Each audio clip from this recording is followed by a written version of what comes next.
Paz do Senhor, muito buenos dias! Sejam bem-vindos à nossa leitura bíblica diária. Hoje é quarta-feira, dia 17 de abril de 2024. Que o Senhor agora toque a sua vida, abençoe você e que a mão poderosa do nosso Deus venha sobre você com muito poder, com muita graça, com muita unção. E que você agora também seja impactado, abençoado pela leitura da Palavra de Deus, aquela que é eterna, que não muda e que tem o poder de tocar a nossa alma. Que você seja alimentado agora. Seja alimentada, minha irmã. Vamos à nossa leitura? Deus te abençoe em nome de Jesus. Hoje nós vamos ler Crônicas, capítulos 13, 14 e 15 do primeiro livro das Crônicas. Vamos a esta leitura. Deus te abençoe. Primeiro livro das Crônicas, capítulo 13. Davi tenta levar a arca para Jerusalém. Davi consultou todos os seus oficiais, incluindo os generais e capitães de seu exército.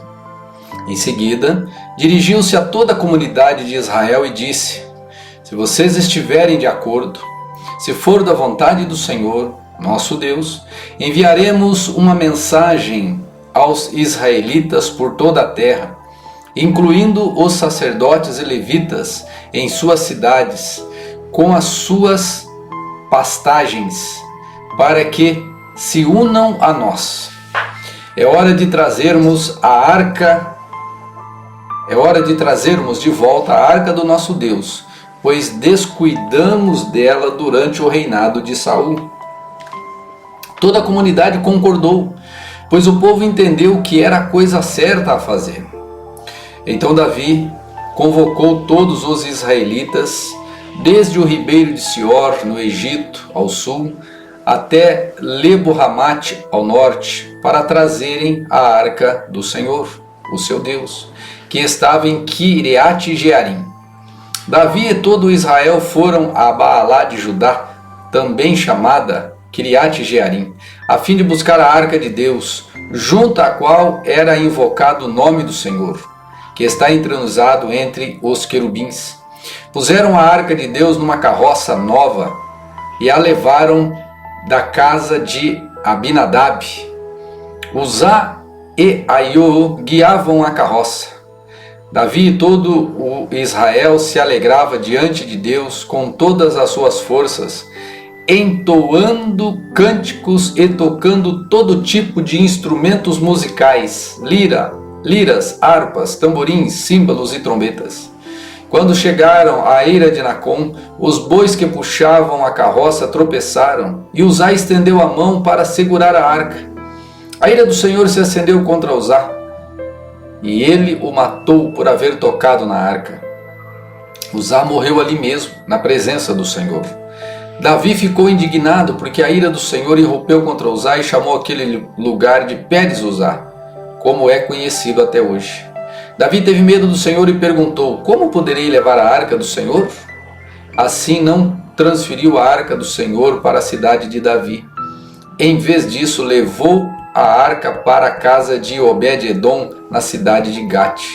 A arca do Senhor ficou na casa de Obed-Edom por 3 meses, e o Senhor abençoou a família de Obed-Edom em tudo o que ele fazia. Primeiro livro das Crônicas, capítulo 14. Palácio e a família de Davi.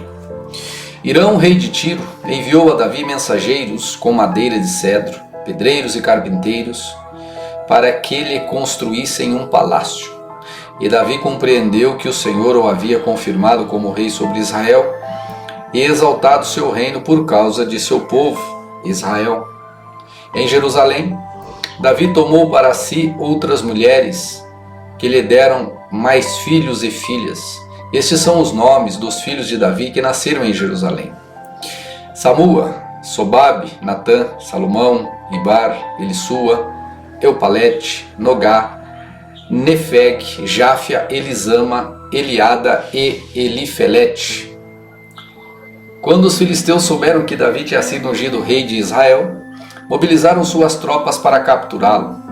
Davi, porém, foi informado disso e saiu para encontrá-los e enfrentá-los. os filisteus chegaram e invadiram o vale de Refaim. Então Davi perguntou a Deus: devo sair e lutar contra os filisteus? Tu os entregarás em minhas mãos? O Senhor respondeu a Davi: sim, vá, pois eu certamente os entregarei em suas mãos.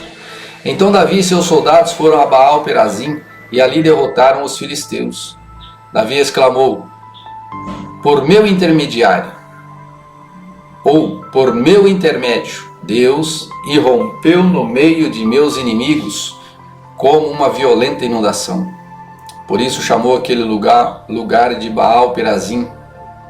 Os filisteus haviam deixado seus ídolos ali, e Davi ordenou que fossem queimados. Pouco depois, os filisteus voltaram a invadir o vale. Mais uma vez, Davi consultou a Deus. Não os ataque pela frente, respondeu o Senhor. Em vez disso, dê a volta por trás deles e ataque-os perto dos álamos. Quando ouvir um som como de pés marchando por cima dos álamos, saia e ataque. É o sinal de que Deus vai à sua frente para derrotar o exército filisteu. Davi fez como o Senhor ordenou e derrotou os filisteus por todo o caminho, desde Gibeon até Gezer. Assim a fama de Davi se espalhou por toda parte, e o Senhor fez que todas as nações o temessem. Primeiro livro das Crônicas, capítulo 15. Davi construiu várias casas para si na cidade de Davi. Também preparou um lugar para a arca de Deus e armou uma tenda especial para ela. Em seguida, ordenou: ninguém, a não ser os levitas, levará a arca de Deus. Se o Senhor os escolheu para carregarem a arca de Deus e o servirem para sempre, ou melhor, o Senhor os escolheu para carregarem a arca de Deus e o servirem para sempre. Então Davi convocou todo Israel para ir a Jerusalém a fim de trazer a arca do Senhor para o lugar que ele havia preparado. Este é o número dos descendentes de Arão e de levitas convocados.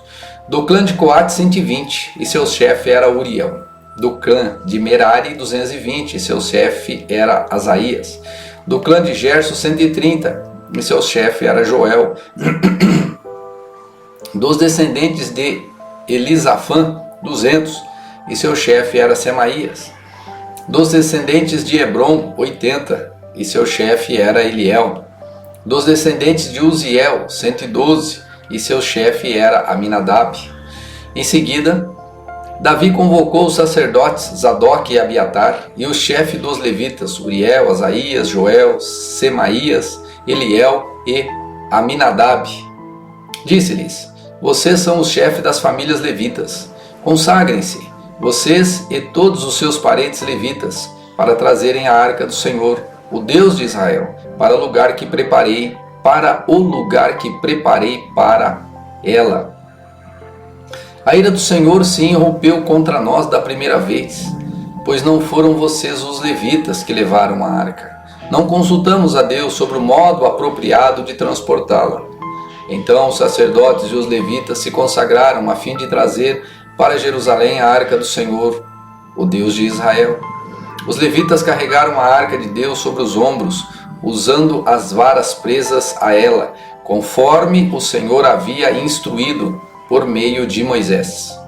Davi também ordenou ao chefe dos levitas que nomeassem cantores e músicos para entoarem cânticos alegres, acompanhados por harpas, liras e símbolos. Os levitas escolheram Emã, filho de Joel, e seus parentes levitas, Asaf, filho de Berequias, e Etã, filho de Cuxaías, do clã de Merari. Foram escolhidos como seus ajudantes os seguintes homens: Zacarias, Jaaziel, Semiramote, Jeiel, Uni, Eliabe, Benaia, Maazeias, Matitias, Elifeleu, Miqunéias e os guardas das portas, Obed-Edom e Jeiel. Os músicos Emã, Asaf e Etã foram escolhidos para tocar os símbolos de bronze. Zacarias, Aziel, Semiramote, Jeiel, Uni, Eliabe, Maazeias e Benaia foram escolhidos para tocar as harpas em tons agudos. Matitias, Elifeu, Miqunéias, Obed-Edom Azazias e Jeiel foram escolhidos para tocar as liras em tons de oitava.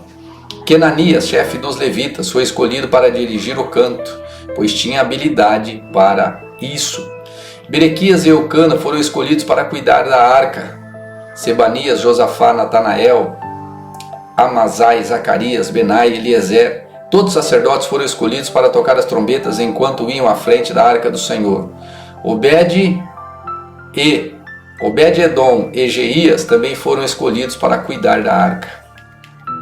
Então Davi, as autoridades de Israel e os generais do exército foram à casa de Obed-Edom a fim de trazer a arca da aliança do Senhor para Jerusalém com grande celebração.